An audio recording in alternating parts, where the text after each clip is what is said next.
Everyone to our final week of boot camp. Please put your name and district in the chat. And we're going to get started in about 1 minute.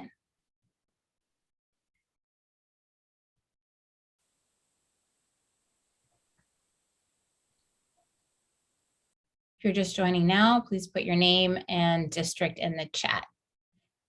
Welcome to our final week of boot camp. So today we're going to tackle the critically important topics of special education compliance and English learner compliance. And then we'll talk a little bit about potential applicant TA, how to provide it, when to provide it, what vehicles to use. We know that these topics can be challenging for authorizers, and so we hope that we're going to be able to provide you with some information and resources that will support you in your work. I'm going to turn it over to Alex to say a couple of words before we get started. Yeah, I apologize if I drop off. We're having a bit of a windstorm here in Boulder, so I may lose internet or phone. But I'm excited about today. I think, as most of you have been involved with CACSA know, that dealing with special populations is a big priority for us and our members. It's also a complicated and evolving thing in our field. So I don't think it'll go away, and I think it'll continue to be something that takes work, and also something that will increasingly require good partnerships between districts and charter schools as a way to make sure things are going. And I would add, I mean, it's sort of framed here as compliance, but part of the issue moving forward is both making sure that we have compliance systems, but also trying to make sure that we have good systems with quality services and programming. So far, CACSA has spent a lot of time and attention just dealing with access and making sure families of students with disabilities can exercise choice like everybody else in Colorado. But the more we dive in how to address those issues, the more we get to issues of quality of programming and the full continuum of services. So if this is something that you're really interested in, know that CACSA is too, and there's a great working group of experienced authorizers who are working on it, and you're welcome to join. And with that, I'll turn it back over to Robin and look forward to the discussion. And hopefully I'll be here the whole time if the wind doesn't gust over 90 again in Boulder. Thanks so much, Alex. Let's move on to the next slide. We'll very briefly go over our usual norms. Please remember to mute yourself, use the chat for questions and comments, although sometimes our facilitator will ask you to unmute yourself and respond, and you should go ahead and do that. And please do respond to the survey at the end of today's session. This is our final week of boot camp, and we really value your feedback. So we have an end of boot camp survey that we'll be sending you that we'd really love for you to complete. And as usual, we would like you to be an active participant. We'll have some group discussions, some poll questions, and some chat questions as well. So be on the lookout for those. And now I'm going to turn it over to my colleague, Maura Mall, who's a Senior Program Associate in Special Education Policy and Practice with WestEd. And she will introduce herself and take over the session. Thanks, Robin. Hi, everyone. I'm really glad to be here with you. I'm a National Board Certified Special Educator with experience in teaching, mentoring, and some state work where I worked with both districts and charters on all aspects of special education. Currently, in my current position, I'm working with districts and charters and state departments on special ed practice, MTSS, and IEP development. So I'm glad to be here with you. I'm very passionate about this, so I'm glad to share things with you. So our agenda for today is we're going to talk about the legal identity and the role of the authorizer. We're going to spend some time on a case study, talk about some compliance in special ed, and then we'll debrief.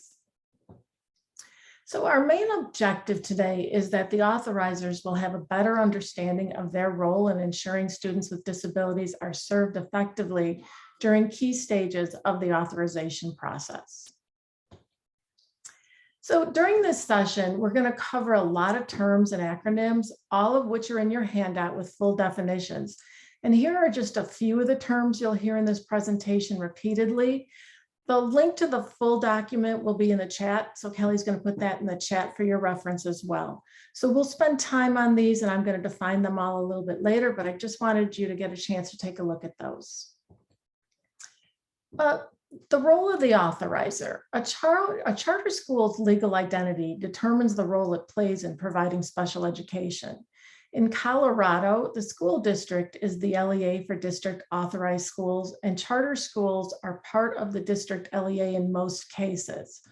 All schools are expected to comply with IDEA and to demonstrate how they will serve students with disabilities in the same manner as the LEA services children with disabilities in its other schools.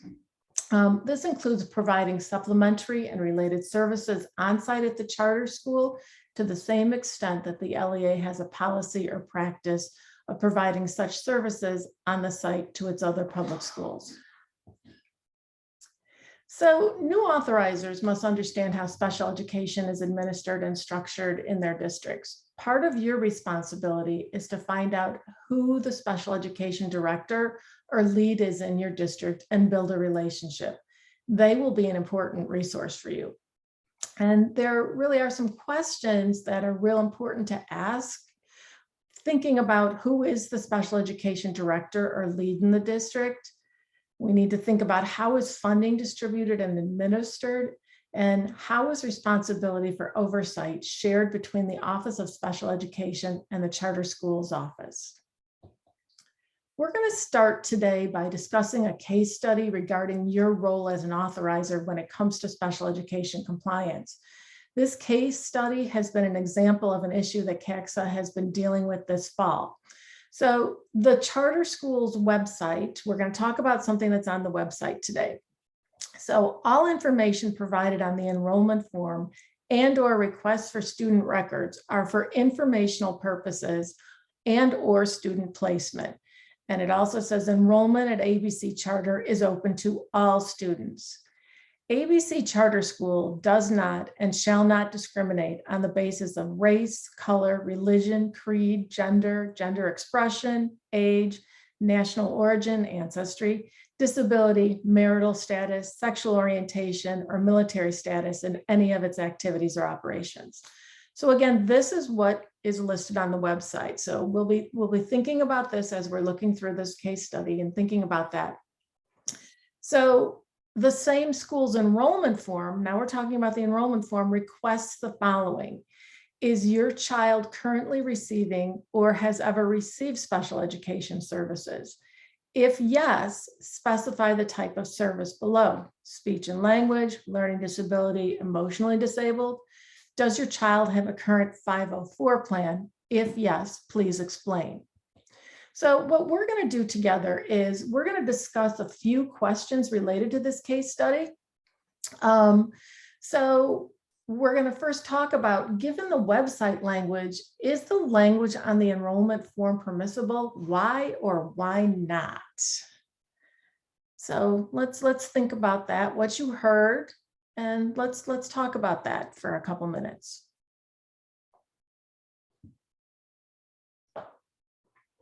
Given the website language, is the language on the enrollment form permissible? Why or why not? So, hi. Hi. It's a great question. We've, seen a bunch of this recently. And it's a great question because, I have a child who attends a district school, and they ask us on our websites when you enroll about those same things. And, I think one of the things, I don't know if it's permissible or not for real, but it definitely isn't used. I hope in my heart of hearts it's not used as a filter, right? But like some of our smaller providers might not be able to accommodate a certain level of special education or accommodate A, B, C, and D. So I think that's where it gets tricky, because they want to be able to do it, but if they're so small that they can't afford to hire on the additional person for the specialized instruction and stuff like that, that's where it gets tricky. So we're going to talk a little bit about that in a couple minutes, but the charter school needs to enroll the child and then make some decisions as to the placement of the child.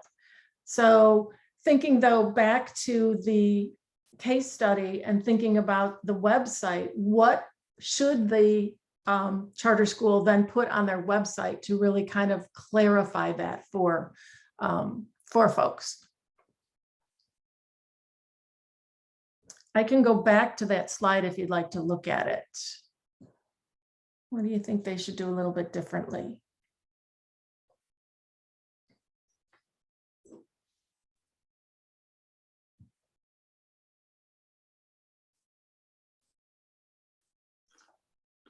Any thoughts? Because this is a tough one.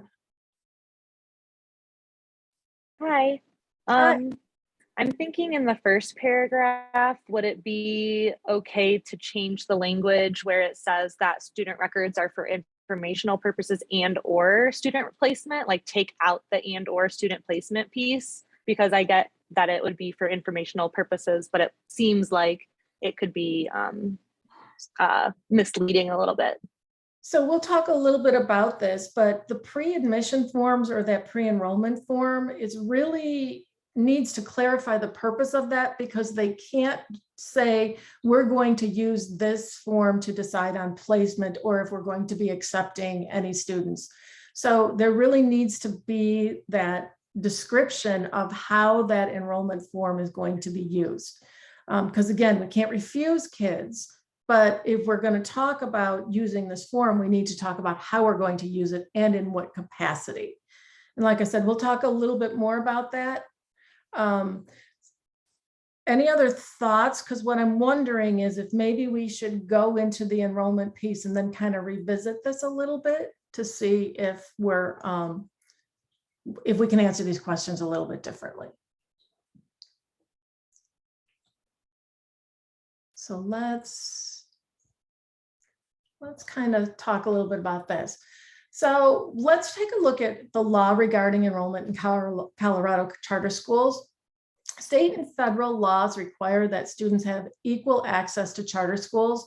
This means that charter schools cannot reject a child just because they have disability. And each charter school must also have a lottery when they have more applicants than seats. However, the district may determine that one school may be more appropriate than others. So to ensure that students with disabilities have an equal opportunity of being selected for enrollment, enrollment procedures should not inquire about a student's disability status. And there are several considerations for schools to consider to ensure their outreach to students with disabilities is not inhibiting their enrollment in any way. So do schools have approximately the same proportion of students with disabilities as is enrolled in local neighborhood schools? And how does the school market to families with preschool students already in public school system and receiving early childhood special education services? Marketing, application, and enrollment materials and procedures should encourage students with disabilities to enroll. And enrollment procedures should not inquire about a student's disability status, but the district may have a role in determining the appropriate placement for that student. And CACSA's application rubric includes the criteria for evaluating programming, staffing, and budgeting for serving students with IEPs in 504. So let's kind of revisit that question a little bit. What do you think we should be looking at then in that website and begin to think about the language based on what I just shared with you? I'll go back to it just to give you a chance to look at it again. Do you think that we need to change anything on this website based on what we just talked about?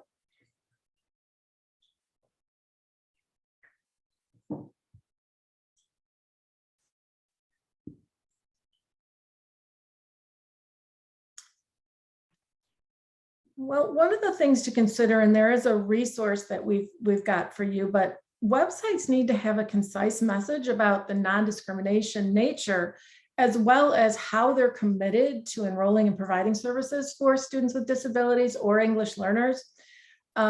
So there needs to really be a statement that talks about how they are willing and what they're going to do to enroll students with disabilities.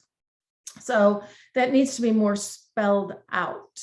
So now let's take a look then at this enrollment form. What do you think about this? Is there anything that we would need to change based on the fact that we know that they can ask about the disability status of a child if they're clarifying the purpose of this form? So let's talk about that a little bit. And Mara, Jane's got some good thoughts in the chat too. Oh, I missed that, sorry. I don't think the first sentence is okay because they shouldn't ask for information regards to placement. It's only the student that matters, okay? And placement only happens after a student is enrolled. Enrollment form should not contain anything about a student's disability. Thank you, yes. Anyone else want to talk about that? Think about that? Any questions on that? Anything that's still a little fuzzy about that?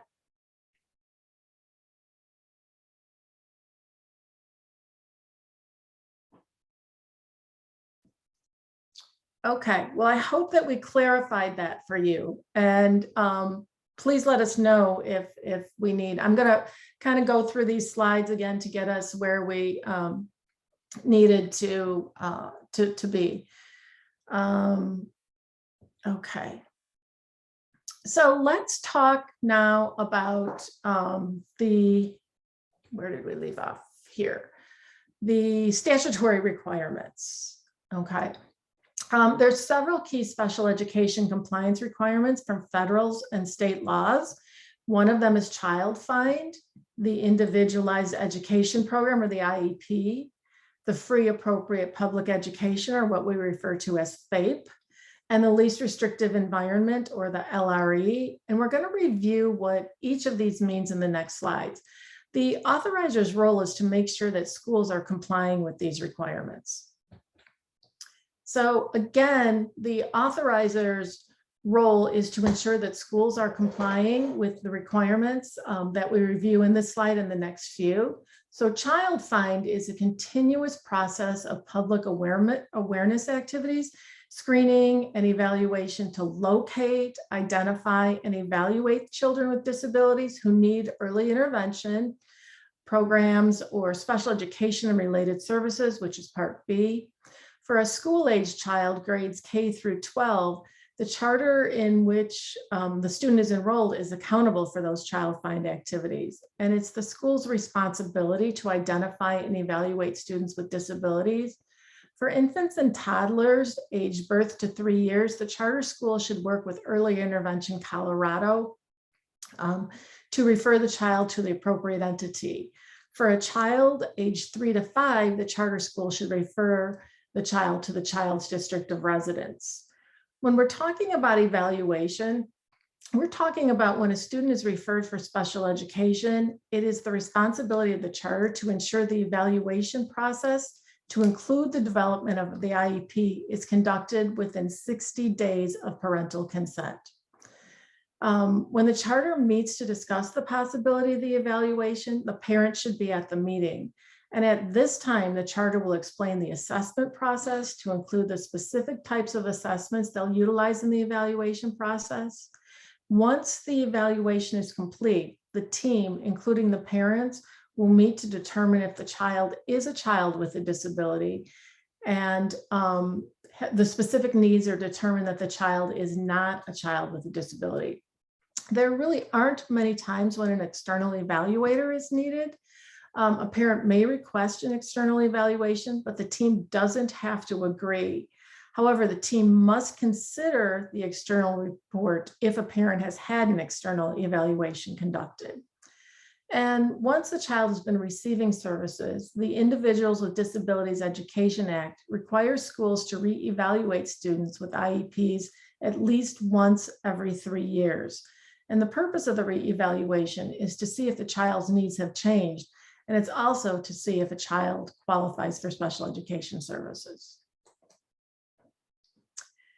So IEPs, the Individualized Education Program.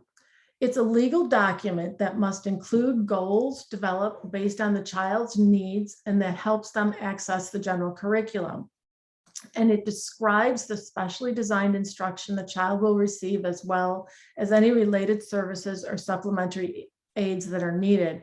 And these are aids or services that are provided in the general education classroom. And it also describes the specific accommodations or modifications the child needs to help them in the general education classroom. An annual review.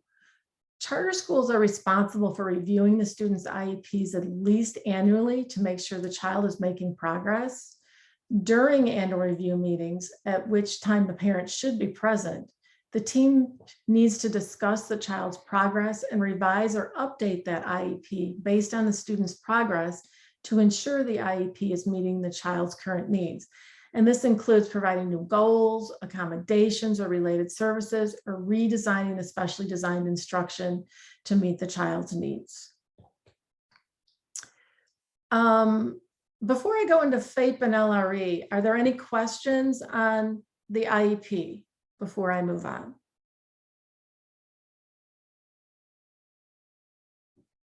Okay. So let's talk about free appropriate public education. And a free appropriate public education is the right afforded to children with disabilities to have that free appropriate public education. And the law requires that FAPE include educational services designed to meet the individual education needs of the students with disabilities as adequately as the needs of non-disabled students. The education of each student with a disability with non-disabled students to the maximum extent appropriate to meet the needs of the students with a disability. Evaluation and placement procedures established to guard against misclassification or inappropriate placement of students, and a periodic re-evaluation of students who have been provided special education or related services. The least restrictive environment. It's important to remember that students with disabilities are general education students first, and special education is not a place, but rather services and supports for students to access the general education. The LRE is the environment where the students can receive an appropriate education designed to meet his or her special education needs while still being educated with their non-disabled peers to the maximum extent appropriate. Generally, students with disabilities are educated in the same school and classes they would attend if they did not have a disability. So as we're thinking about service provision, schools must offer a continuum of services or a variety of different delivery models that meets the needs of students with disabilities. These options include placements such as general education class with supplemental support, small group instruction, or a special education class. And schools must also provide instruction and assessment accommodations required by 504 plans. So as we're talking about discipline, in addition, charter schools must adopt a code of conduct that includes disciplinary action for students with disabilities. Students with disabilities can be suspended for the same reasons as students without disabilities and are entitled to some procedural safeguards. When a student with disabilities violates the code of conduct, they can be suspended for up to 10 days, provided the same suspension would be made in the case of a student without disabilities. In this instance, the student must first hold a manifestation determination meeting to determine if the misconduct was related to the student's disability. If it's determined that the misconduct was a manifestation of the student's disability, the student must be returned to the school placement. If the misconduct is not a manifestation of the student's disability, the student may be disciplined in the same manner as a non-disabled student. However, a suspension does not take away students' right to services, and services must continue to enable the student to meet their IEP goals. So let's talk a little bit about data, funding, and staffing. And there's several special education compliance requirements that apply to charter schools. Special education data must be collected and reported the same as traditional school. All students with disabilities must be must be included in assessments, and all accommodations stated in the IEP must be provided unless the IEP calls for an alternative assessment. Special education funding must be spent on special education costs and services only, and this will be one of the data pieces that will be reported. Finally, there must be a person who oversees that special education program that understands IEPs and special education, and this person will coordinate those compliance pieces as well as oversee and ensure FAPE is being provided. So I'm going to pause here for a second, and I'm going to ask if anyone has any questions about what we just talked about, because I gave you a lot of information.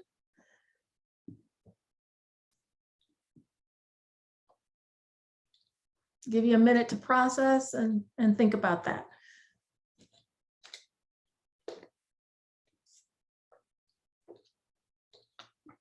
Feel free to put it in the chat, or you can open your mic and ask.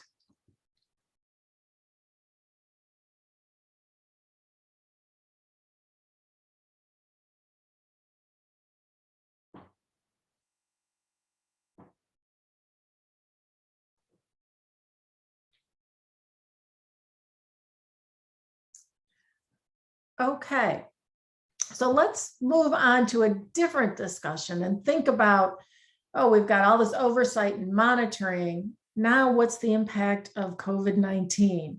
So how should you consider the impact of lost learning time when monitoring for compliance?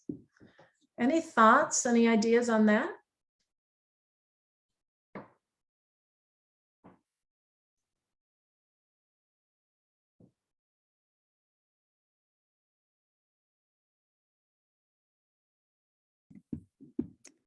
You may need to,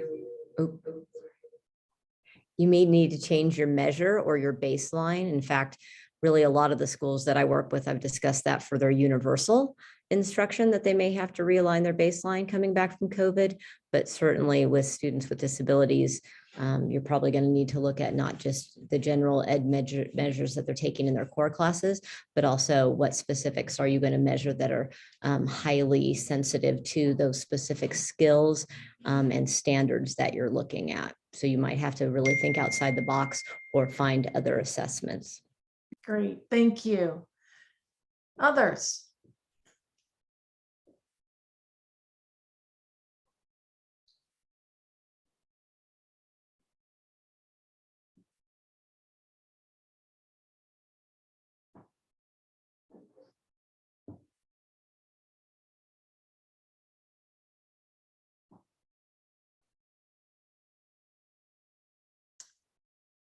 Well, let's kind of move on then, talking a little bit about monitoring and oversight and monitoring. And there's different vehicles for monitoring how well schools are providing access to and serving students with disabilities. We've got an annual review or a report, enrollment data compared to neighboring school districts, achievement for students with disabilities, and a compliance review. There's also site visits. And so they're looking at instruction for students with disability is provided in alignment with FAPE, LRE, and IEPs. And desktop monitoring, enrollment data, IEP review, data collection and reporting to the state, renewal application, review of enrollment, achievement, and compliance throughout the term of the charter. So let's kind of just recap the big picture. You're responsible for ensuring the requirements are met in the schools you oversee. And as an authorizing unit, you need to ensure all roles and responsibilities regarding students with disabilities are clear. Your authorizing work is impacted by state and federal requirements regarding serving students with disabilities. So I want us to kind of think about what we've talked about today and think about, that piece that we talked about with the website that's been coming up and some of the other things. And what would you do a little bit differently with the website now that we've had a chance to go through this? or with your form. So begin to think about that in the context now that we've gone through a lot of this, and maybe just kind of either in chat or open your mic and think about what you might either look for on a website or what you might do differently in a website or your form.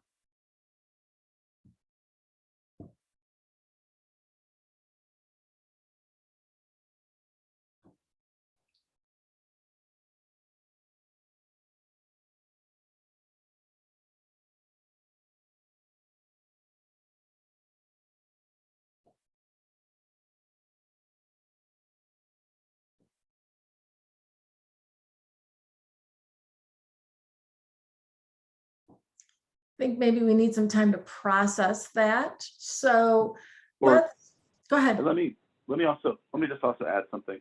I mean, I think for the Colorado authorizers, part of it is that the district also shares responsibilities for some of these things.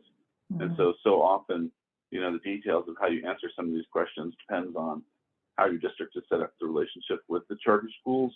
So it's not like the only thing the district does is oversee what a charter does when it comes to this. They also are co-producing everything along the way, and then have relationships that are spelled out in their charter contracts or otherwise. So it's partially trying to make sure, especially if you're new to your district as an authorizer, one thing is to also figure out how your district is interpreting the answers to all these questions, and then to make sure your charter schools know how your district interprets it as well, so everyone's on the same page. So I think that's part of the issue, is figuring out what the district's role and responsibilities are, and then how you're dividing things within the district. Because by being part of the district doesn't mean they just have all the district's responsibilities. That's a great point. Thank you.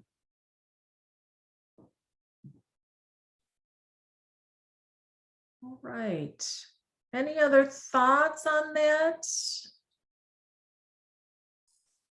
I could just say, like from some of the challenges that we've had around the enrollment piece, our lawyer really suggested not to ever ask any of those questions until after that student has a seat, regardless of how you define how you're using that information, that it's just better to not include it at all.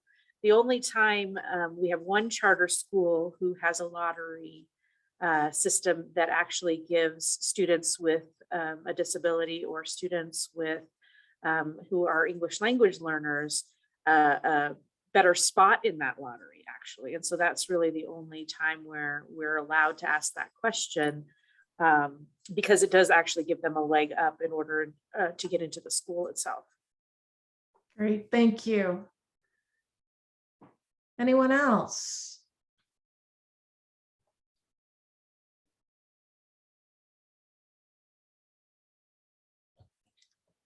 How about some questions or reactions or ideas to what we've talked about?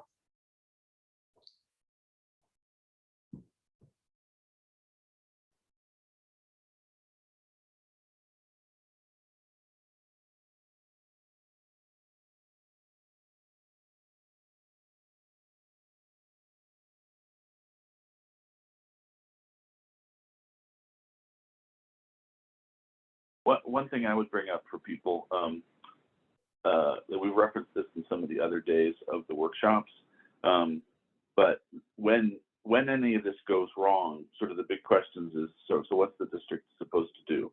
And how does the district respond when there's a problem? And a lot of these things are not the kind of thing that you can put off until renewal and say, hey, we noticed for the last 5 years that you failed to comply with IDEA. They sort of have to be remedied. And so these are the sorts of things when they go south that, like last week's discussion about interventions or notice of breach or notice of concern, have to happen. And then and there are also things that are easier to work out when you have strong relationships with the charter schools in the first place, so that when the questions arise, people can work together to solve them. So it's just good to know that you need the background on the federal special ed law and the obligations, because often what you're dealing with when you have a problem with a school is the details of interpretation of how to do this stuff. And then it comes up in the charter renewal and the annual report process, in the application review process, these become very important questions. And often they can be, you know, in the application process, they can be fatal flaws for an application. And during the renewal, they can be some of the most painful pain points between the district and the school. So that's where it's like, it's not just doing the special ed, it's like, well, how does this fit into all the other authorizing functions? Yeah.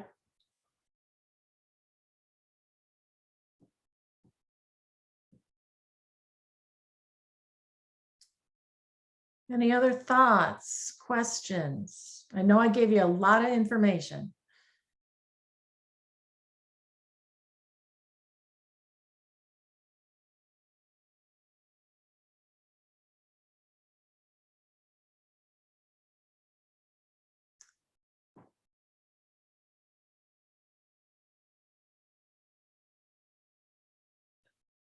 Okay, Kelly, I'm going to turn it back to you.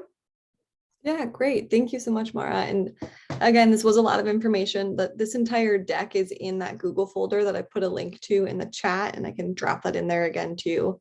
But we hope that this just gave you an overview of all the responsibilities, both state and federal requirements when it comes to special education. And if you have other questions that come up, feel free to reach out and we can get an answer for you as well. We're going to then dive into kind of the same overview of state and federal requirements for English language learners. But before we do, we're going to take a quick break just so you can stretch your legs and take care of yourself. So we'll take 10 minutes. You can turn your cameras off if you want, and we'll come back at 12:50. So take 10 minutes and then we'll jump into English learner compliance, and we'll see you all in about 10 minutes.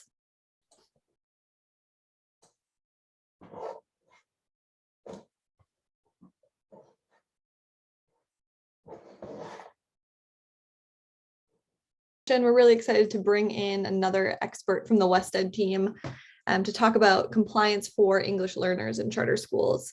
So I'm going to hand it over to my colleague Rachel, who's going to walk us through kind of at a high level some of the areas for authorizers to know when it comes to English learners. Hi, everybody. Welcome. I'm Rachel Laganoff. I'm a program associate at West Ed in San Francisco. You might be able to see the background of the city in my windows. And I work with states. I do a lot of different work at West Ed, but I've also worked with states developing and implementing standards and assessments for English learners. I've worked with California, Arizona, and Nevada. And I'm really happy to be here to present to you today. I've also recently done some work with around supporting charter school authorizers in California and Florida, and now, of course, Colorado. So I will get started with the agenda.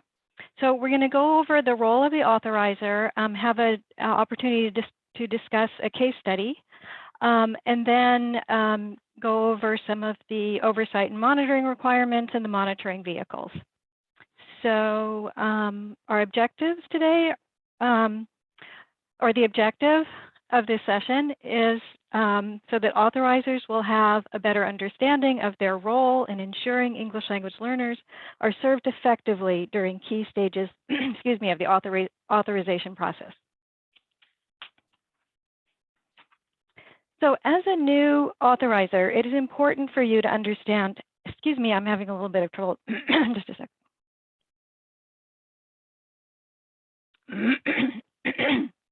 Sorry, I haven't even eaten anything today. I don't know why this is happening. So as a new authorizer, it is important for you to understand how English learner programs are administered in your district, since this may vary by district. So one of the things you can do right away is find out who the director or lead of English language learner services is in your district and build a relationship. So this person will be an important resource for you.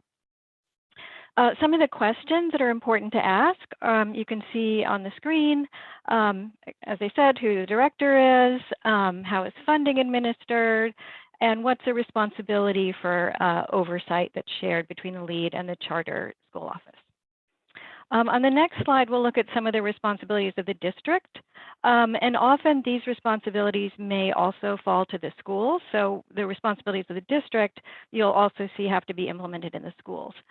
So, and these are legislative requirements of the English Language Proficiency Act.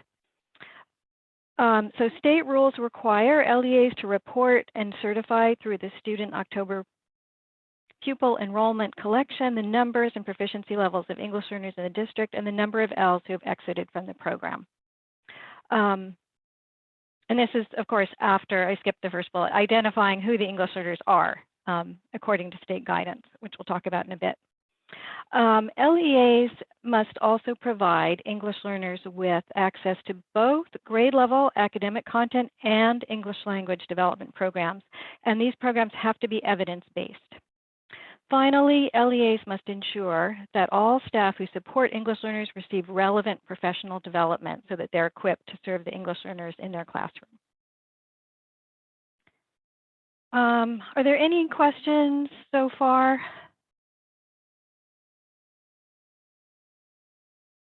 And there's a question in the chat. If you'd like to go in and answer the question in the chat, who monitors English language learner services for charter schools in your district? If you know who that is, go ahead and put that in the chat.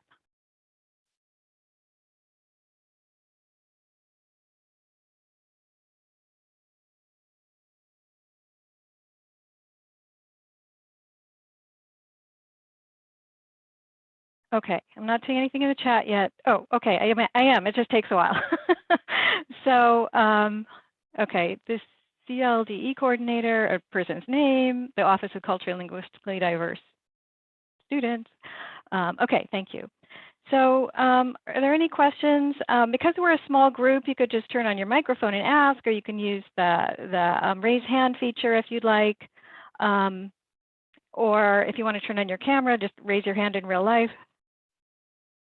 We have another response, the MLE department. Okay. All right, doesn't look like there's any questions. So let's move on to the case study. And this is going to be an activity where you can be, or not can be, I would like you all to be involved in this activity. So we're going to look at a case study and then have a discussion about the questions that are on the slide. So I'm going to go ahead and read the case study aloud. You can follow along. So we have a hypothetical school, Apple Academy. It's a school in your portfolio that recently enrolled a third grade student who is monolingual in Arabic. So presumably recently arrived to the country, only speaks Arabic. Apple Academy does not have an ELD specialist and places the student in a class where the teacher utilizes sheltered content teaching. The teacher also sets the student up with an online program to learn English. So given this, this hypothetical case, for you as an authorizer, you might be asking these questions. So to what extent is the school meeting the needs of the student? And how might you leverage your district English learner department to better support the school in meeting the needs of the student? And what should your role as the authorizer be in this situation? So let's open it up to look at, what do you think? Is the school meeting the needs of the student as far as you know what this, what you know about the student? What do you think about that? And if you have any questions about the case study, or you don't know and you have a question, feel free to ask a question as well. I guess my question would be that the student has already been assessed. Is that accurate? Actually, that's a really good question. So students do have to be assessed when they first come in. And then so first they would have, the parents would have a home language survey to see what language were spoken in the home. Then you would probably determine that, oh, they're speaking Arabic in the home, so we have to assess the student and see if they're an English language learner. And then the student would take an assessment. So presumably, or actually one possibility in this scenario would be that the student has been assessed and it's determined that the student has very little English or no English because it says monolingual Arabic. On the other hand, sometimes what happens, especially if a student comes in late in the year or in the middle of the year, and even when students come at the beginning of the year, if they're new, it may take some time for the process to happen and for the student to be assessed. So sometimes students are placed provisionally where the teachers think they should go before the assessment process happens. But in this case, let's assume the student's been assessed and is at the emerging level because they haven't had any English instruction yet. Any other, so given that the student's been assessed, we know the student has probably just barely any English, just arrived in the country recently, speaks Arabic at home. Do you think the school is meeting the needs of this student based on the scenario? What do you think?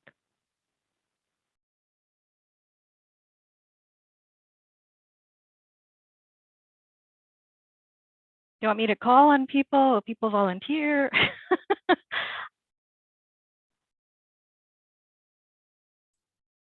I'll volunteer and say that I Okay, have no thank idea. you.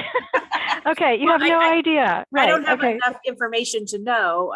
We have a really great, our CLD department actually goes in and trains all of the folks in each of our charter schools to do the testing within 2 weeks of the student arriving. And so they have a really good system, which is great for me because I don't have to monitor as much. I just get to work with our CLD department and say, and ask them every single year, how are things going? What kinds of challenges have you seen and that kind of thing. But for the most part, we've been really great about partnering with our schools around that. So I'm volunteering to give you absolutely no information. So there you go. okay, but that's a good point. So as an authorizer, you may not feel like I can look at a single student and know whether they're being placed appropriately, but you can check with the resources that you have. So people who do know and make sure the student's getting the appropriate services. What are some, maybe so if you don't know, what are some questions you might ask of your resource in order to determine whether the student's getting appropriate services? So these could be questions about the educational program, about the teachers, the certification of the teachers, or the teachers who are, or the experts who are available to support the student, the quality of the program. What kind of questions might you want to ask?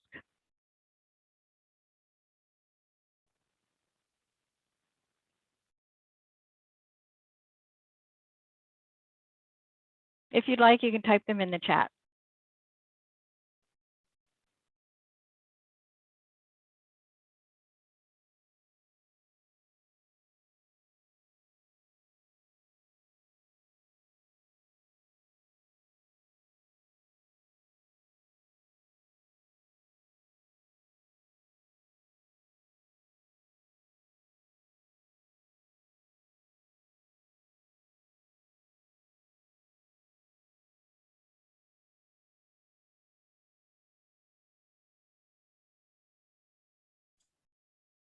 Rachel, we have a response in the chat. Oh, okay. Kenlyn again. So I think all of these questions are appropriate, but I would definitely lean on those who know more than I do, as we've already been saying. So you're going to need to lean on these other people. What question might you go to them with? Since you know the situation about the student, you want to make sure the students are getting the appropriate services, but you're not sure what they should look like. What kind of questions would you ask in order to determine, is the school meeting the requirements of the district for its English learners?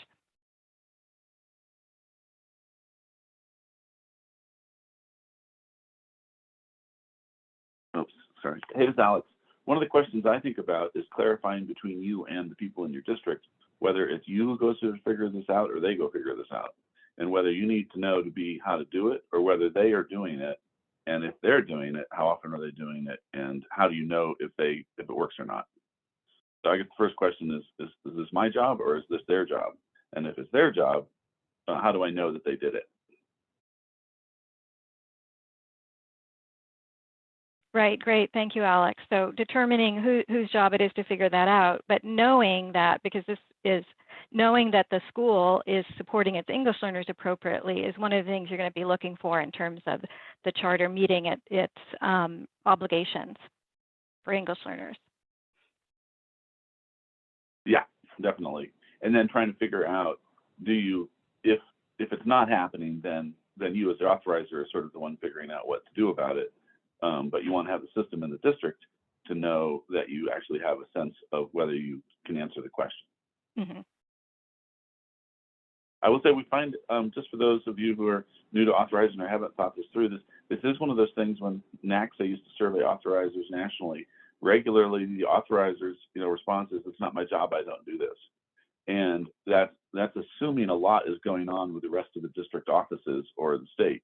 So it's sort of one of those things where, in general, districts haven't thought this through enough often, and they're sort of assuming somebody else has got it. Mm-hmm. Right. So you don't want it to fall through the cracks of saying, I know they're taking care of it, so I don't have to worry about it, but making sure that you know. Thanks. Let me see. I think there's another response in the chat. So thank you, Jane. Okay. So D49, I'll just read it out loud in case people don't want to open up their chat. D49 uses an insured model. So our L district staff uses PSYOP protocols to determine both the needs and the WIDA performance levels of the student. Then we provide instruction based on those levels, which will include a language-rich, visually supported environment with access to first language supports. So that description, yeah, thank you. The PSYOP, thank you for spelling out the acronym. So it's a Sheltered Instruction Observation Protocol. So, and that's what we're talking about, sheltered instruction in the case study. So a teacher who is only speaking English in the classroom would be supporting the student through strategies or activities that support the student to understand what's going on, even if they're not fully proficient in English. And what you mentioned about the language-rich, visually supported environment, that might be one thing you'd want to check, that the teacher, the mainstream teacher who's supporting the student, understands how to provide those supports, and that environment is visually rich and language rich, and the student has opportunities to engage with peers and the teacher to actually use language to help them learn it. So depending on how much time the student's spending in the online program and how well the teacher is involving the student in activities and building their language ability, the student may or may not be supported adequately. And you'd want to know, does the teacher have that knowledge? Is the curriculum materials and the lesson plan materials supporting the teacher to support the students? Okay, if there are no more questions or comments, I'll move on to the next part of the presentation. Okay, so looking at oversight and monitoring, there's some key required elements in meeting the needs of English learners, which I'm going to go over. So on the next slide, identification and placement, which I mentioned already. So and again, the district is responsible for making sure these happen, and the school needs to make sure they happen as well. So you have to administer a home language survey, and this is an initial survey for parents and to determine what languages are spoken in the home. An English learner it identifies a potential English learner. It may turn out that even if a student speaks another language in the home, after they're assessed on the placement assessment, that it turns out they're actually also fluent in English and they're not an English learner. So you have to administer the initial assessment, which is there's a WIDA test for kindergarten and first graders. It's not as writing heavy. And then there's the WIDA screener for grades 1 through 12. And that screener helps determine where the student should be placed in the English learner program. Schools must also use a body of evidence to determine the student's status as an English learner. So the body of evidence could include interviews with the family, the student academic record, where they were before, a local school or district assessment. So the WIDA is a standardized district-wide assessment, but you could look at local assessments and any kind of informal assessment or student profile, and just determine what the student's needs are in terms of English language proficiency and English language development. On the next slide, we will look at what happens once they've been identified as an English learner. So the parents must be notified. So the school has to have some kind of system for notifying parents and providing communications to them in a language they understand. So if the parents don't speak English and they have a preferred language, could be Spanish or Arabic or whatever their language is, those communications need to happen in that language. And there are various, I know districts who've used telephone translations, or the district has translation services sometimes. So you have to determine where you can get those services for translating communications with parents. You also have to then annually assess the students to determine what their progress is and if they're ready to be reclassified as fluent English proficient. So that's also, there's a WIDA assessment. Colorado is part of the WIDA consortium and uses WIDA standards and WIDA assessment. So all those the school should just be able to use and administer. And that assessment is called the CACSA for English learners. Next, we're going to look at once they're in the services and programs, the school has to make sure that students have access to appropriate programming that meets their instructional needs. And this is both in academic content and language development. So even though the students are still developing English, they have to be in an academic program. And again, as we discussed previously, the teachers need to know how to support the students to learn their academic content while they're still learning English. So once they're in the English, they've been identified as an English learner. So they have to have access to the general education program, the studying content that leads to mastery of grade level academic standards. And they have to have a designed language instructional educational program that's based on their proficiency level, which you've learned from the Access, and then based on the WIDA standards, the English language proficiency standards. So they're getting appropriate English language development services, and they're also involved in the full academic program. If needed, in Colorado, English learners should also have instruction in their home language. So depending on the student's needs and also the ability of the school to provide that instruction, they could be getting instruction in their home language. An English learner could also be identified as both an English learner and a student with a disability. So these dually identified students have to receive services in both of those areas. They have to receive appropriate services based on their disability through their IEP, and based on their English language proficiency level, appropriate services to develop their English language proficiency. Okay, in addition, English learners have to have access to all the other programs and services that are available for all the students. So their status as an English learner, or their level of English language proficiency should not prevent them from being involved in any other programs or receiving any other services. So one example is that English learners in middle school and high school should be identified as needed for dropout prevention services. That could be very important for them in order for them to be able to continue their academics and not drop out.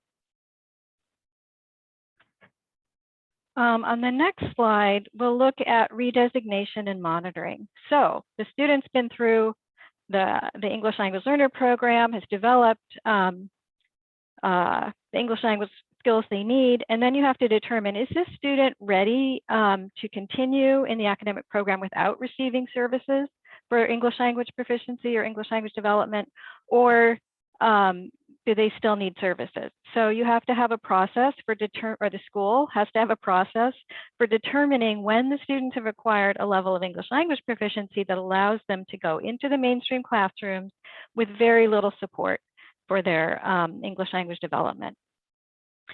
If the students have been determined to have that level of fluency, they're redesignated as fluent English proficient. Colorado defines 3 pathways for initiating the redesignation process, and that depends on the assessments that are available and the assessments that are appropriate for the student.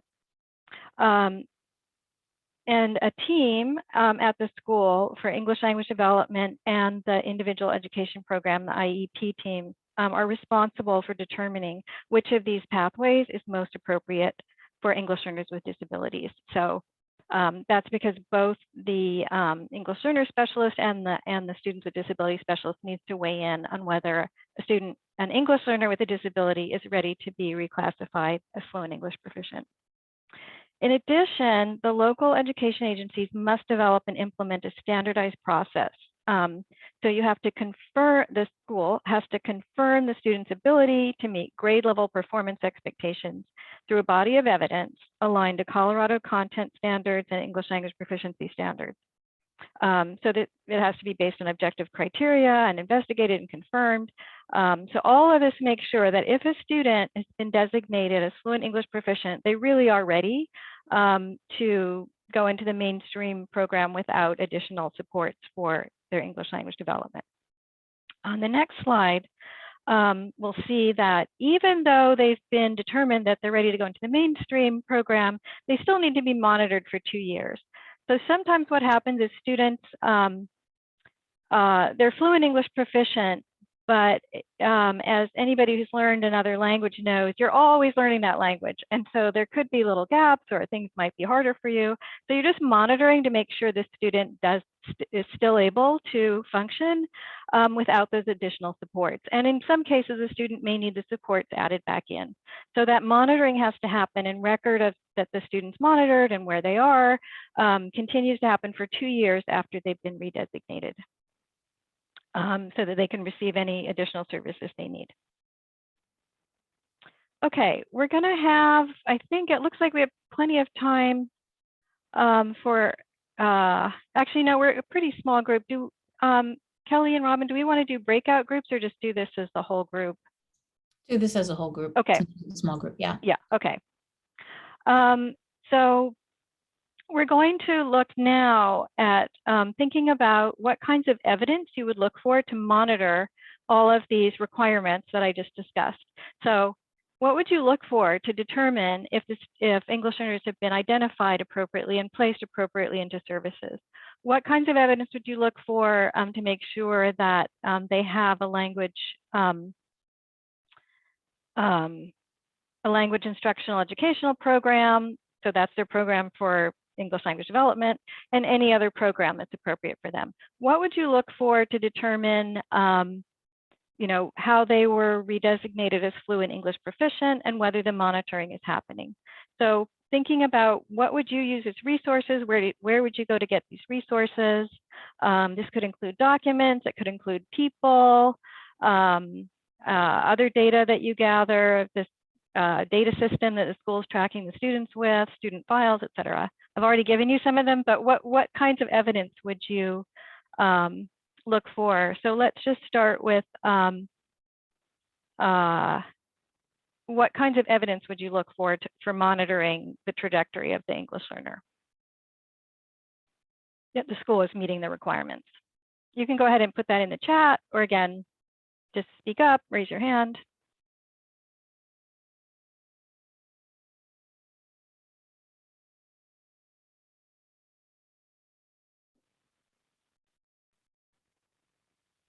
I'll be a little more specific. So if you go into a school, you're checking that the English learners,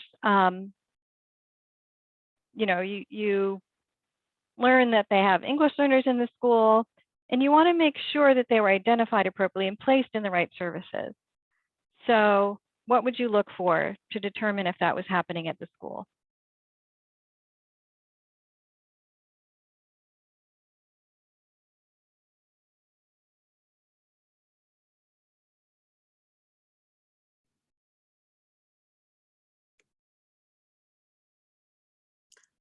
I guess for me, I mean, I'd look for to see if they, the testing, that the testing was being done, the documentation of the testing, would be the first place, I would look, I guess. Where do you think that documentation would be, or how would you ask for it? I guess I mean, I'd assume it would be, in their student record. I don't know. I'm a finance person, so I don't really, I'm really not on this side. Right. Yeah. And I'm actually asking because we've gone in to do evaluations in districts, and we usually ask to see the cumulative file, and sometimes those file, they may have the information or they may not, or we'll ask, like, do you have all the records of, the student assessment data? And they may or may not be able to easily pull the student assessment data. So that's why I was asking, because I think you're right, go to the cumulative files, but it's not necessarily the case, especially maybe for a charter school, that they might not have the centralized services to keep track of all those things, but you do want to dig and see if you can get that information, and the district may have it as well. So thank you for sharing outside of your area of expertise. Anyone else?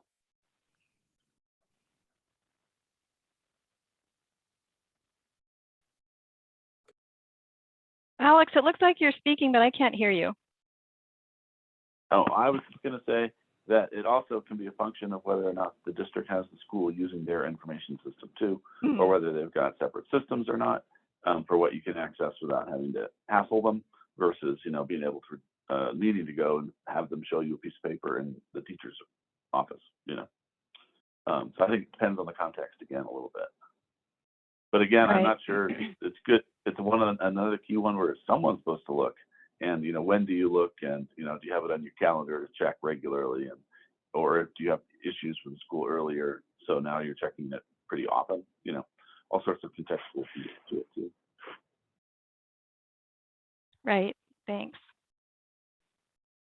Any questions about where to look for the data or when to look for the data that or this evidence to ensure that students are appropriately assessed, placed appropriately, redesignated? Do you have any questions or concerns about that you could put? You can write it in the chat again if you'd like. And the sequencing or the timing of that reassessment is sort of based on the student. It's not like, oh, we could do that in March. It'd be like, that's an ongoing thing that needs to happen. So you'd really want to not have a school say, oh, we do that in the spring, right? Right, that would be a flag. Then you'd want to check, well, how are they determining, you know, how students are doing throughout the year? Exactly. Rachel, I'll also Okay. just add, and I know Christina had to drop, but she and I had a similar experience working in a charter school in Colorado where we kind of had a dual role. On top of all of our other responsibilities, we were identified as the EL admin for that charter school. So I think what I really appreciated in that role was authorizers who approached us with like more of a support side of things rather than just compliance as well. And I think not only looking for this evidence, but then when you can't find it or you realize that their files are not appropriately kept, I felt a lot of support from our authorizer in that position, which I think is a great way to approach this topic too. Yeah, exactly, because it might, yeah, you want to make sure that people feel comfortable telling you when they don't have something or they don't know how to keep the data or find the evidence as well. So if you have, instead of being like a compliant, well, you are compliance monitoring, but instead of coming out like you have to show me these things, I was like, how do you collect this data, or what do you know about the students, and how do you collect the information on them? Where can I find that? Would be, yeah, examples of a supportive role. So thank you for bringing that up. And it can be a struggle. Often these data systems are very, I don't know for Colorado for sure, but I know in some states they can be kind of convoluted. It might be hard to pull the data or to view it in a easy to read format. And I've also seen schools that rely on, for example, an L coordinator to keep the files for the English learners. So if there isn't a dedicated person for that, some of that information might also not be collected if there isn't a dedicated person making sure it's being collected. So supporting the school and collecting the information. Okay, any other questions or comments on this topic before we move ahead?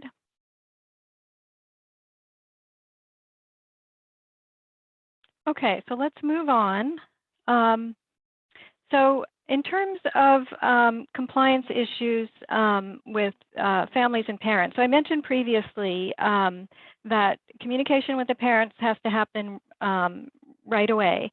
So as soon as the student is identified as an English learner, the students must be notified. The parents must be notified. The parent or family must be notified. And then they also need to know what is the programming that the student's being placed in.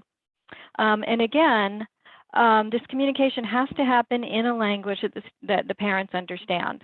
So that information has to be gathered. And again, if the school itself can't do that, community members, translation services, et cetera. But the communication can't just happen in English if the parent has let the school know that the parent doesn't use English or doesn't use it well or prefers another language. And again, the ongoing communication with the parents. And this is another thing that you might find in the CUME files. I've seen that before, where parent letters, parent emails might appear in the CUME files. So if you're not seeing any kind of indication of communication with the parents in the files, then that would also be something you'd probably want to ask the school about. How are you communicating with the parents? Are you keeping track of the communication, whether parents agreed to the programming that the student was placed in, et cetera? In addition, the schools must make an effort to involve parents in decisions about their child's education. So not just the one-on-one communication, but other types of programs or parent councils or associations. So the parents can come into the school and really feel like they're involved in the decisions that are being made about their children, and also provide the school with input and feedback about the programming. Students need to be receiving academic content and credits necessary to meet their goals. So if the student's goal, and this is especially important in secondary, but it starts in late elementary, if the parents have a goal that they want their student to graduate, to go to college, become a doctor, or whatever it is the parents have aspirations they have for their students, the school needs to make sure that the student's programming is set up so the students can meet those goals or have the opportunity to meet those goals, so that later, if the student hasn't accumulated the right kind of credits or hasn't been in the right kind of courses, it's not a surprise to the family at the end that the student isn't ready to graduate or hasn't gained the credits necessary to apply for college. So all of these things are really important in terms of parent communications. And again, some of your close relationship with the school will help you to know, how often are these communications happening? Have the parents had opportunities to engage with the school? Do they feel comfortable at the school? Sometimes parents, depending on cultural issues or their status as an immigrant or refugee, might not feel comfortable coming into the school building. So it's up to the school to make them feel comfortable and welcome, and make sure there's back and forth communication with the parents and families. And this could also extend to community members. You may want to involve community members who might be engaged with those parents and families as well, to create a welcoming environment in the school. Any questions or comments about the parent involvement element?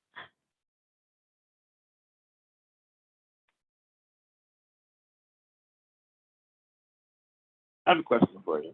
I'm kind of pretty familiar with what happens when families complain that IDA is not being followed very well. But I have an old friend who worked for OCR, and on her first 12 investigations of districts, she never found one that complied fully with EL requirements. So what is the whole apparatus of litigation and costing districts money and being busted? Does it all come into play as much with EL? And how do the districts think about the risk of charter schools not doing this stuff? And what do they have to do when the answer is wrong? And what do they risk if they just like, well, it's charter, what do you know? Can you talk a little bit about that? For me to talk about that, or the either way. Okay. Or you. Okay, I'll be interested to see what other people think, and then I'll put in my 2 cents.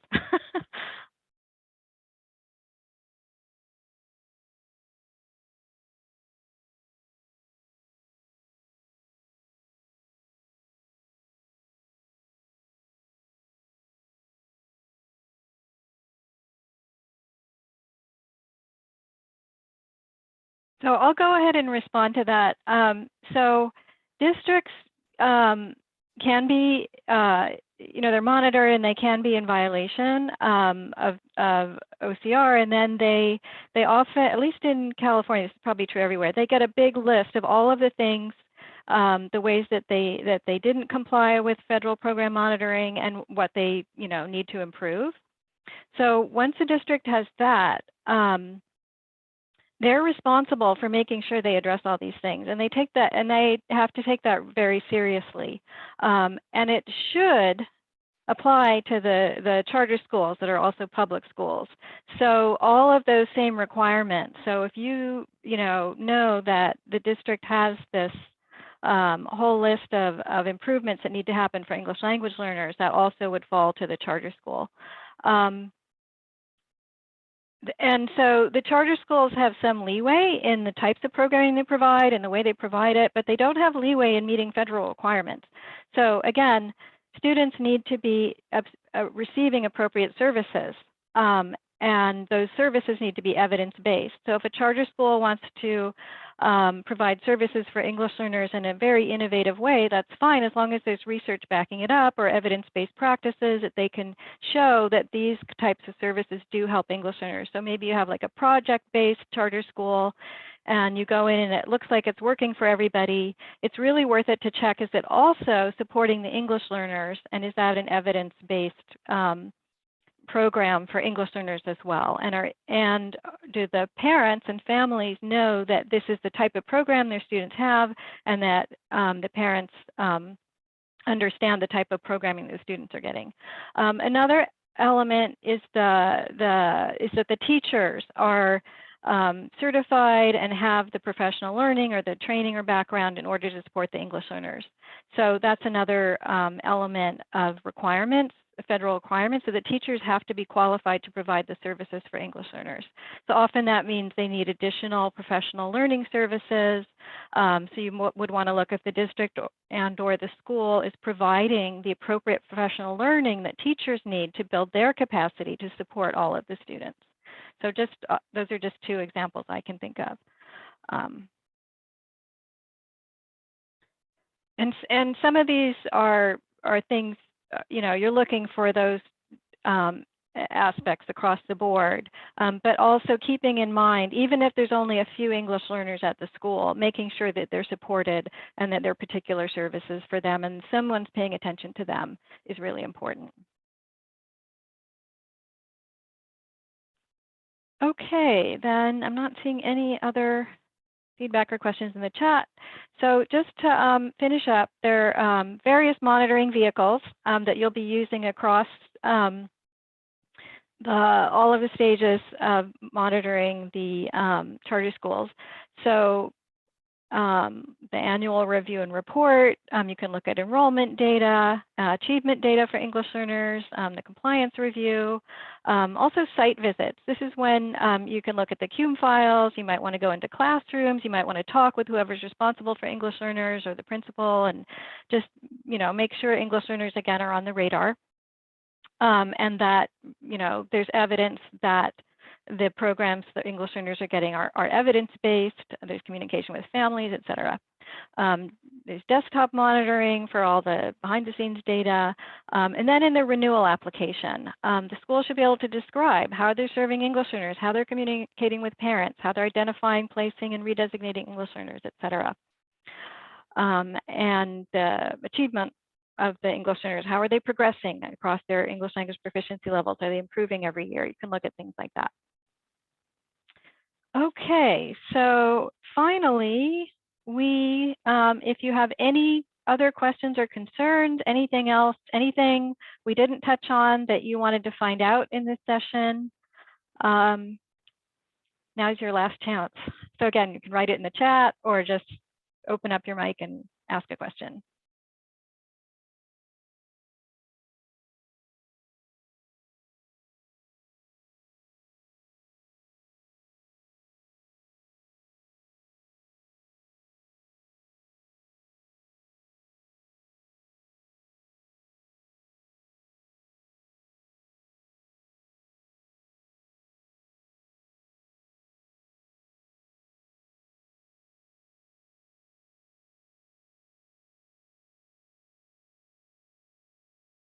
I'm not seeing any typing in the chat, not seeing any hands raised. So thank you all very much for attending. I hope this was helpful for you, and have good holidays. Thank you. Thanks so much, Rachel. That was all really interesting information. Again, just like with the special education deck, it's a resource for you in that folder with all of this information. So please feel free to go back and utilize it as a resource. And if other questions come up, we know that CACSA is always here and willing to support. We've got one final session that's going to be really quick, and we will end a little bit early today, which I think everyone will be okay with. But our last session for today that we are oh, sorry, one second, are going to cover is offering technical assistance to potential applicants in your district. So I'm going to pull this up real quick. And great. So again, utilize that chat if questions come up regarding the last two sessions, and we can get back to you on them. But for this final session, we're going to just talk a little bit more about how to offer technical assistance to potential applicants in your district. And I think this is actually the wrong deck, so I'm going to try a third time to share the right deck. Sorry, I've just got too many things open. Okay. I think third time's the charm this time. No, it's not the charm. Sorry. Okay. I think that was the right deck, Kelly. Okay, great. Now I have Yeah. it. Sorry, I've got all the decks open today. Okay, here we go. So we're going to dive into this topic, and again, it will be pretty quick. But our agenda is here on the screen. We really just wanted to cover finally in this last session reasons why you might want to provide support to potential applicants, as well as what that support might look like. So we're going to just look at a couple examples in this session from authorizers in Colorado and discuss their approaches in how they provide that technical assistance to potential applicants. Our objectives are here. They're pretty straightforward, and we hope that you understand the benefits of providing TA to potential charter applicants and begin to understand how to actually provide that TA. So before we dive in, let's just talk about what is technical assistance. So this is a term, I know we all use it a lot in this line of work, but for this session, when we're talking about technical assistance, we're referring to sharing knowledge, expertise, instruction, skills, training, or consulting services. And in this session, we're talking about providing that TA to charter school applicants in your district. So by technical assistance, we're focusing on providing instruction and support to applicants on your own application process. And that might mean that you're covering really specific topics, such as state requirements within the application process, any district-specific timelines for your submission process, and also just providing training or support on the specific application components that applicants need to know if they want to apply for a charter in your district. So why provide technical assistance to potential applicants? So first, we know that providing technical support to applicants will help your staff predict how many applications you might expect each application cycle. So if you hold some sort of training event, it might not give you an exact concrete number, but you will at least have a rough idea of how many applications you might get and that you might need to have staff review during that application cycle. We know that number varies a lot, and it's a great idea to hold some sort of event just to give your district a heads up. We also know that holding some sort of TA event will reduce the number of errors that you might receive in applications that you can correct before they finally submit them to you. So you could provide these details to applicants earlier in the process so they know what needs to be corrected before submitting a final application. And then finally, in general, likely you would see stronger applications from applicants if you're providing TA on the front end. This could also mean that based on your district's needs, your TA could be really targeted on specific sections of the application. Maybe you notice that applications are very weak often in a specific area. You could hold TA to encourage applicants to potentially do something like conduct stronger market research before applying. Or it could help to shine a light on areas of weaknesses and help an applicant plan earlier on in the process. And there's many different ways that you could provide this TA. And so we're just going to discuss a few ways to provide this and some questions that might come up. And you can feel free, I know we're a pretty small group, so feel free just to unmute yourself and chat your thoughts around this, or you can drop your thoughts in the chat as well. But the first question is, when might be the best time to provide TA to potential applicants, and how far in advance of your application deadline do you think is appropriate? So we know all districts, not all, but many districts have different application timelines, but how far in advance do you think is it appropriate to provide TA on your application cycle? Any ideas on that? I know we've got some folks from CDE on the call too, are familiar with TA for a different sort of application for the CSP grant. But in general, how far in advance do you think it makes sense to provide this TA?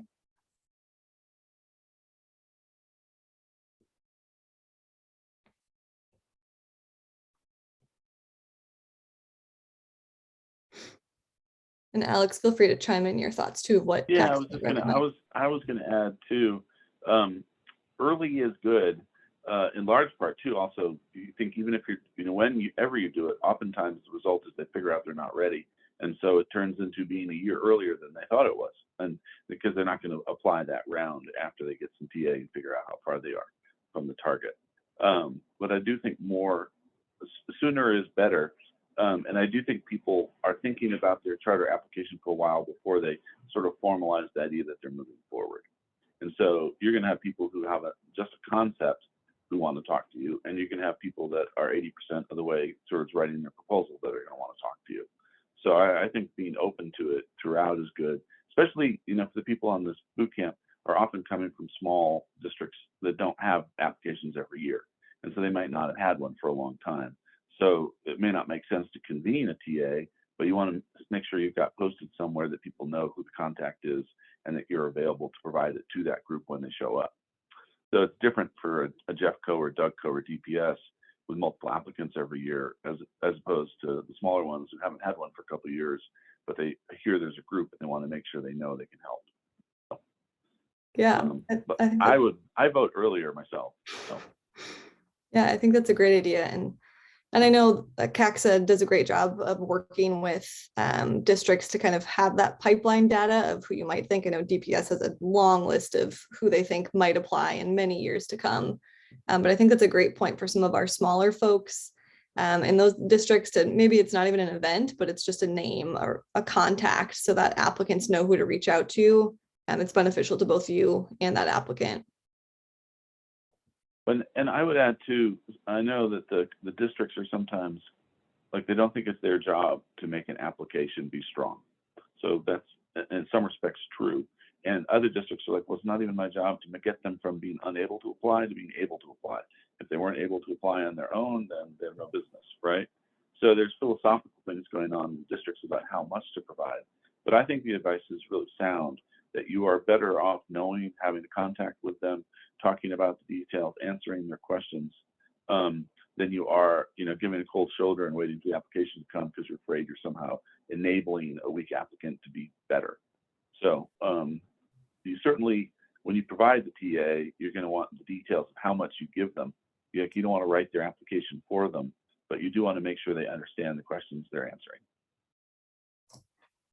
Yeah, absolutely. And I think that speaks to these other questions on this slide too, of there is a balance that you're playing this game of not over providing information, but also providing enough information so that you have strong applications.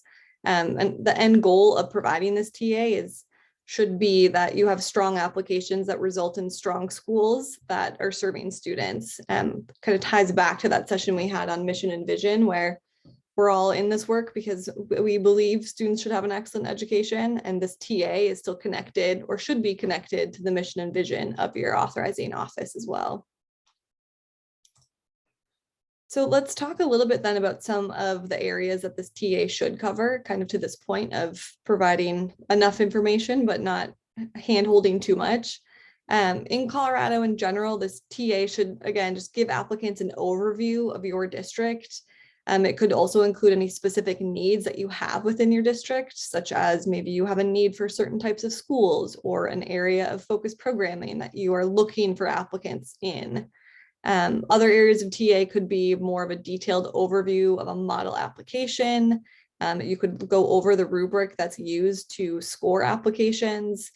And then there's also a lot of logistics that was really helpful information to cover with applicants. So that could be your timeline of when applications are due, your submission requirements, and any other areas that are specifically a concern for your district. This could be an opportunity to talk about that with applicants. And again, potentially bring up past areas of weaknesses that your district has seen in applications. So that could result in stronger sections. And there's a lot of districts in Colorado that are providing TA, so you can model after them as well. So these are two examples in Colorado. DPS and CSI both have specific TA for potential applicants. As you can see, both of these examples have a new applicant orientation, although the material that they both cover might be slightly different. Both of these districts also have that intent to apply deadline, which again, we know is not in statute, but helps them to understand how many applications to expect. And combined, those two activities not only will likely provide guidance that results in stronger applications, but again, it also just gives you a concrete number of the applications you should expect, which means the process for planning reviews will be a lot easier if you know if you're getting 1 application or 12 applications.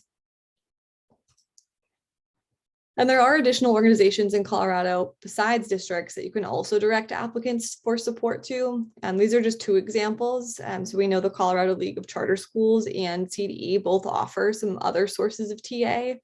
The league offers an application review to new charter applicants, and it also lists some past application examples on their website.